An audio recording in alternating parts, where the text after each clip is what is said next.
Hi friends, I hope you're having a fabulous day. I miss you all. We're going to read a story and talk about it a little bit. So I'm going to flip you around so that way you could see the story. It's called Our World and Beyond is the title of the story. So here are some of your keywords: universe, solar system, galaxy, orbits, revolution, gravity, axis, phases, asteroids, comets, constellations, and astronomer. So what do you think this story is going to be about, given the title and the keywords? What do you think? Yeah, I think maybe it's going to be about our solar system, right? And the planets. So I'm going to go ahead and start reading, and then if you could just follow along with me as I'm reading. You might think that Earth and the Sun are the most important bodies in the universe, but they are only a small part of it. Our solar system and the stars that you see at night are part of a galaxy called the Milky Way. Very advanced satellites and telescopes help scientists see and study the universe. Scientists think there are billions of galaxies in the universe. They are discovering more about them every day. For example, scientists believe that galaxies are moving farther apart. This means that the universe may actually be getting bigger. So maybe you can think about what are some things that you already know about the solar system. Our solar system and gravity. Our sun, is the center of our solar system. It is actually a star. Earth and the other planets revolve around the sun in separate paths called orbits. Earth's orbit is shaped like an oval. It is about 585 million miles long. It makes a complete revolution around the sun every 365 and 1/4 days or 1 year. The force that keeps Earth in an orbit around the sun is called gravity. The sun's gravitational pull on Earth keeps it revolving in its orbit. So that means that it goes in a circle, the planets go in a circle around the sun. Earth also has a gravitational force. The force keeps the moon in an orbit around Earth. It also makes the oceans on Earth bulge. The moon tries to pull at anything on Earth to bring it closer. Earth holds onto everything except water. The pulling of the gravitational forces causes the world's ocean to rise and fall. This creates ocean tides. Gravity holds you down on Earth. You cannot see gravity, but you can feel its effect every day. If you jump up, you always come back down. When you throw a ball straight up into the air, it will come back down to you. So like if you threw something up in the air, like if I throw this marker, it comes back down. And so that's called gravity. As Earth revolves around the sun, it also rotates or spins around an imaginary line called an axis. This rotation causes night and day. During the rotation, one side of Earth faces the sun. This side is in daytime. The other side facing away from the Earth is in nighttime. Each rotation of the Earth takes 24 hours or 1 day. The seasons of the year are caused by the tilt of the Earth's axis.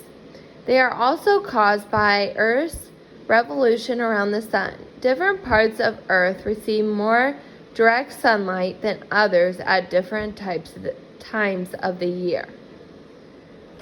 When the northern hemisphere of Earth tilts towards the sun, this area enjoys the warm days of summer.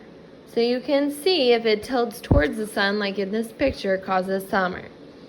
The hours of the daylight are longer. When the northern hemisphere of Earth tilts away from the sun, the cold days of winter arrive. The sun's rays are weaker. There are fewer minutes of daylight. Some places have only a few hours of daylight in the winter. In between the summer months and the winter months come the seasons of spring and fall. In spring, Earth is drawing closer to the sun. In fall, it's moving farther away. So you can see this is spring, there's fall. The changing moon. Have you ever noticed that the moon seems to change shape? One night it may look like a full circle. Another night it seems to be a thin crescent. Sometimes it may look like a half circle. However, the moon does not actually change shape. It looks different as its position in relation to the sun and the earth changes. The moon does not make its own light. It reflects light from the sun. As Earth and Moon move in their orbits, the amount of light on the moon varies. And maybe you've gone outside and you've seen some of the different stages of the moon. The changing views of the moon are called phases. When the side of the moon facing Earth is completely in sunlight, you may see a full moon. Some nights you do not see the moon in the sky at all, even when the sky is cloudless. This happens when the side of the moon facing the earth is not lit by the sun. This phase is called the new moon. It is between the full moon and the new moon. In between the full moon and the new moon are other phases. It takes about 29 days for the moon to complete its orbit around Earth. A full moon usually occurs only once a month. Earth is not the only planet in our solar system. There are 7 other planets and some dwarf planets that orbit the sun. Many of these planets have moons that orbit them too. Smaller objects also orbit the sun. They are called asteroids and comets. Asteroids are pieces of rock. Thousands of asteroids are located between the planets Mars and Jupiter. This area is called the asteroid belt. Comets are fuzzy clouds made of ice, rock, and dust. They look like streaks of light in the night sky. You can sometimes spot a comet because it has a bright tail of light. The tail of a comet always points away from the sun. Billions of stars are in the galaxies. These stars are the twinkling lights you see in the sky at night. They are actually huge balls of very hot gas like our sun. However, they are extremely far away. Stars give off light that travels really fast. The light from the sun takes about 8 minutes to reach Earth. Light from the nearest star takes about 4 years to reach Earth because they're so far away. Because our sun is much closer than the other stars, it looks large and bright. The other stars look small and faint. So maybe you can take a look at some of the stars outside tonight. Some stars look like they are grouped together to form patterns or pictures.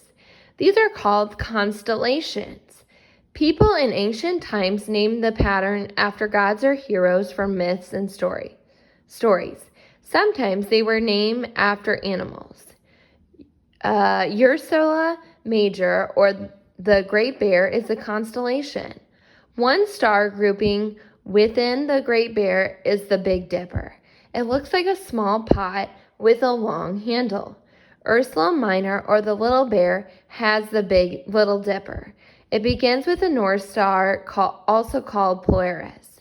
Through the ages, sailors have used stars and constellations to help them find their way on the seas. And so if you look outside at night, I don't know if you've seen any constellations in the night sky. I know I saw the Big Dipper last night. So maybe if you go outside, you can see different constellations in the stars. You may have noticed that stars are not always in the same part of the sky. They seem to move around during the year. However, it is Earth that moves, not the stars. An astronomer named Nicholas Copernicus proposed this idea in the 16th century. Before that time, people thought that the sun and the stars moved around the earth. Now, next time you look at the night sky, Think about everything that happened in space. You will realize that the universe is a fascinating place. Very good. So that is the end of the story. I want to go ahead and go through. Either I'll give you two choices. Either you could write about like 4 facts or 4 things that you learned in the story, or like the other week we worked on main idea and key details. So main idea is what the text is mostly about, and details explain more about the main idea. So you could write your main idea, what it's mostly about, and then the details are the things that talk about the main idea. Or you can write 4 facts or 4 things that you learned from the story. So I look forward to hearing back from you. I hope you enjoy the rest of your day. All right, talk to you later. Bye.